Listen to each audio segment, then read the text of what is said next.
Hi students, ఎలా ఉన్నారు అందరూ? మీ అందరికీ కూడా ఎవరైతే నా దగ్గర జనరల్ సైన్స్ పీడిఎఫ్స్ ప్లస్ మాక్ టెస్ట్లో తీసుకున్నారో వాళ్ళందరికీ కూడా మాట ఇచ్చాను. ఏమని? మీ అందరికీ కూడా 1 వీక్లో మ్యాక్సిమం 4 to 5 మాక్ టెస్ట్లు పెడతానని. ఆల్రెడీ అయితే 4 మాక్ టెస్ట్లు అనేవి కంప్లీట్ అయిపోయి ఈరోజు అయితే మనం 2వ మాక్ టెస్ట్ జరిగింది.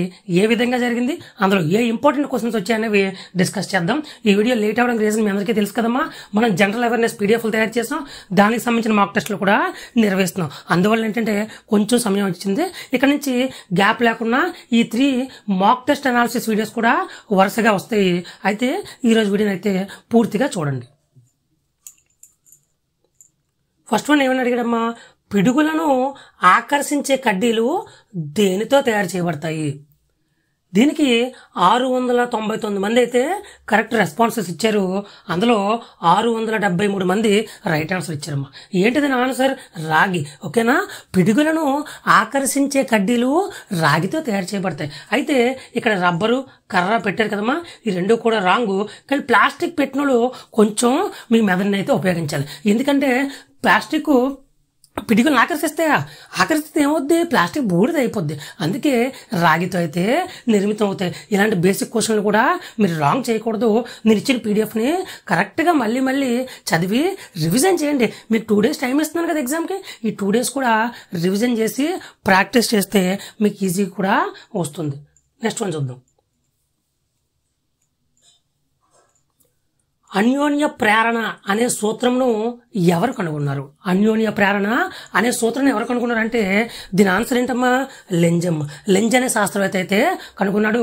ఈ నేమ్ని ఎక్కువసార్లు అయితే రిపీట్ చేయను, కొంచెం వినడానికి తేడాగా ఉంది కదా, ఇది అంటాను, దాన్ని బట్టి చెప్పండి. దీనికి ఆన్సర్ ఎంత ఇచ్చారంటే 436 మంది అయితే రైట్ ఆన్సర్ ఇచ్చారు. 634 మంది ఎగ్జామ్లో ఈ క్వశ్చన్ అటెంప్ట్ చేస్తే ఇందులో కేవలం 436 మంది రైట్ ఆన్సర్ ఇచ్చారు. మిగతా వాళ్ళు బెంజమిన్కి, న్యూటన్కి ఇచ్చారు. ఎవరు కాదని కూడా చెప్పారంటే మీరు కొంచెం బాగా ప్రిపేర్ అయితే బెస్ట్ అని నేను చెప్తాను. గుర్తుపెట్టుకోండి, ఈ సూత్రం పైనే, అన్యోన్య ప్రేరణ అనే సూత్రం మీదే ఏం పనిచేస్తుందమ్మా? ట్రాన్స్ఫార్మర్ పనిచేస్తుంది. అన్యోన్య ప్రేరణ అనే సూత్రం మీదే ట్రాన్స్ఫార్మర్ పనిచేస్తుంది. నెక్స్ట్ వన్, విటమిన్ ఈ యొక్క రసాయనిక నామం. మీకు ఎన్నిసార్లు చెప్పానమ్మా, గుర్తుపెట్టుకోండి. ఇద్దరు జనరల్ సైన్స్ టాపిక్ వచ్చినప్పటికీ ఇద్దరు గ్రూప్ డి అవని లేదా ఎన్టీపీసీ అవని, గ్రాడ్యుయేట్ కానీ అండర్ గ్రాడ్యుయేట్ కానీ ఏదైనా ఎగ్జామ్ అవని, జనరల్ సైన్స్లో ఫస్ట్ ఖచ్చితంగా జనరల్ సైన్స్లో బయాలజీ నుంచి అడిగే టాపిక్స్ ఏమైనా ఉన్నాయంటే విటమిన్స్. విటమిన్స్ తిప్పి మీకు మళ్ళీ చదవాలని చెప్పేసి నేను డీప్గా ఇచ్చాను మన పీడిఎఫ్లో. అయినా కూడా మీరు విటమిన్స్ రాంగ్ చేస్తే నేనేం చేయలేనమ్మా, మీ ఎగ్జామ్కి మీరే బాధ్యులు. దీని ఆన్సర్ ఏంటంటే టోకోఫెరల్. విటమిన్ ఈ యొక్క రసాయనిక నామం ఏంటి? టోకోఫెరల్. దీనికి మరొక పేరేంటి? బ్యూటీ విటమిన్ కూడా అంటారు. మరి రాసుకోవాలి, బ్యూటీ విటమిన్ కూడా అంటారు. కాల్సిఫెరాల్ దేని యొక్క రసాయనిక నామం? డి విటమిన్ యొక్క రసాయనిక నామం. డి విటమిన్ ఏమని పిలుస్తారు? కాల్సిఫెరాల్ అని పిలుస్తారు. పైరాక్సిన్ మరి B6 విటమిన్. పైరాక్సిన్ ఏమని పిలుస్తారు? B6 vitamin. బాగా గుర్తుపెట్టుకోవాలి. రెటినాల్ మరి రెటినాల్ అంటే ఏ విటమిన్? యాంటిక్జెరా అఫ్థాల్మియా అని కూడా ఏ విటమిన్ పిలుస్తారు. మీరు ఏంటంటే ప్రతిదీ కూడా విటమిన్స్లో వచ్చినప్పటికీ మీరు ఇచ్చిన టాపిక్స్ అన్ని కూడా మరొక్కసారి విటమిన్స్ మళ్ళీ చేయండి. ఎందుకంటే విటమిన్స్ గురించి అడుగుతూనే ఉంటాను. 80 మాక్ టెస్టులు పెడతాను కదా, 80 మాక్ టెస్టుల్లో కూడా విటమిన్స్ గురించి అడుగుతూనే ఉంటాను. మీకు రావాల్సిందే. రేపు పొద్దున్న ఎగ్జామ్లో బిట్టు పడిందంటే ఖచ్చితంగా బిట్ని మీరు 100% సక్సెస్ రేట్తో పెట్టాల్సిందే. నెక్స్ట్ వన్ చూద్దాం. యాంత్రిక శక్తిని విద్యుత్ శక్తిగా మార్చే పరికరం ఏంటి? దీని ఆన్సర్ ఏంటమ్మా అంటే సైకిల్ డైనమో. సైకిల్ డైనమో యాంత్రిక శక్తిని, మెకానికల్ ఎనర్జీని విద్యుత్ శక్తిగా మార్చేది ఏంటి? Cycle dynamo. ఓకే, దీనికి కూడా బాగానే రైట్ ఆన్సర్స్ ఇచ్చారు. తర్వాత ట్రాన్స్ఫార్మర్ ఉంది, దానికి 78% ఇచ్చారు. ట్రాన్స్ఫార్మర్ దేనికి ఉపయోగిస్తారమ్మా? ట్రాన్స్ఫార్మరు అధిక వోల్టేజ్ నుంచి, కరెంట్ యొక్క అధిక వోల్టేజ్ నుంచి తక్కువ వోల్టేజ్ మార్చడానికి, లేదా స్టెప్ డౌన్ ట్రాన్స్ఫార్మర్ అంటారు, తక్కువ వోల్టేజ్ నుంచి ఎక్కువ వోల్టేజ్ మార్చడానికి ఉపయోగిస్తారు. అంతేగాని యాంత్రిక శక్తిని విద్యుత్ శక్తిగా మార్చడానికి అయితే ఉపయోగించరు. మీరు కూడా ప్రతి ఒక్క అప్లికేషన్ కూడా బాగా చదవాలి. నెక్స్ట్ వన్ చూద్దాం. విద్యుత్ పొటెన్షియల్కు ప్రమాణం ఏంటి? విద్యుత్ పొటెన్షియల్కు ప్రమాణం ఏంటంటే వోల్ట్స్ అమ్మ. ఇదైతే బాగానే పెట్టారు. 514 మంది రైట్ ఆన్సర్ పెట్టారంటే ఇది కొంచెం బాగా రెస్పాన్స్ ఇచ్చారు. ఇక్కడ మనం పెడుతుంది ఏంటమ్మా మాక్ టెస్ట్లో. మీరు ప్రతి క్వశ్చన్ కూడా అటెంప్ట్ చేయండి, లీవ్ ఇట్ చేయకండి. ప్రతి క్వశ్చన్ రైటో రాంగో పెట్టండి. ఎందుకంటే ఇక్కడ రాంగ్ అని తెలుసుకుంటే అది రాంగ్ అని ప్రూవ్ అయితే సరిదిద్దుకునే అవకాశం మీకు దొరుకుతుంది. అదే ఇక్కడ మీరు లీవ్ చేసి మెయిన్ ఎగ్జామ్లో పెట్టారనుకోండి, ఏమవుద్ది అక్కడ సరిదిద్దుకునే ఆప్షన్ ఉండదు, మీ తప్పులు మీకు తెలిసే ఆప్షన్ కూడా ఉండదు, నెక్స్ట్ ఇయర్ జాబ్ రాసుకోండి. అది ఇక్కడే మీరు తప్పో రైటో పెట్టారనుకో, తప్పు చేస్తే ఆ టాపిక్ బాగా చదువుతారు, బాగా చేస్తే ఆ టాపిక్ గుర్తుపెట్టుకుంటారు. అందుకే రైటో రాంగో మీరైతే ఆన్సర్ మాత్రం చూస్ చేయండి. నెక్స్ట్ వన్, హైడ్రోజన్ మూలకాన్ని కనుగొనేది ఎవరమ్మా? Henry Cavendish. హైడ్రోజన్ కనుగొనేది ఎవరు? Henry Cavendish. దీనికైతే 578 మంది రైట్ ఇచ్చారు, 84%. ఇది కూడా బాగానే పెట్టారు. నెక్స్ట్ బిట్, ఇది చాలా ఇంపార్టెంట్. మీకు ఆల్రెడీ చెప్పాను, వ్యాధులు, నివారణ, చికిత్స ఈ 3 కూడా బయాలజీ టాపిక్లో ఖచ్చితంగా వచ్చే క్వశ్చన్లు కదా, 2 మార్కులు వస్తాయి కదా. దీన్ని ఎవరు కూడా రాంగ్ చేద్దని చెప్పాను. మెరాస్మస్ అనే వ్యాధి దేని లోపం వల్ల కలుగుతుంది? మెరాస్మస్ అనే వ్యాధి దేని లోపం వల్ల కలుగుతుంది? ప్రోటీన్సా, క్యాలరీసా, విటమిన్సా? కరెక్ట్గా గుర్తుపెట్టుకుంటే ప్రోటీన్స్ మరియు క్యాలరీస్ లోపం వల్ల కలుగుతుంది. మెరాస్మస్ వ్యాధి అనేది ప్రోటీన్స్ మరియు క్యాలరీస్ లోపం వల్ల కలుగుతుంది చిన్నపిల్లల్లో.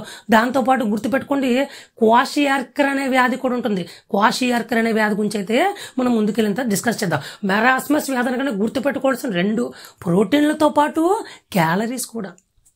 నెక్స్ట్ వన్, ఈ క్రింది వారిలో క్రొవ్వులో కరిగే విటమిన్లు అవి.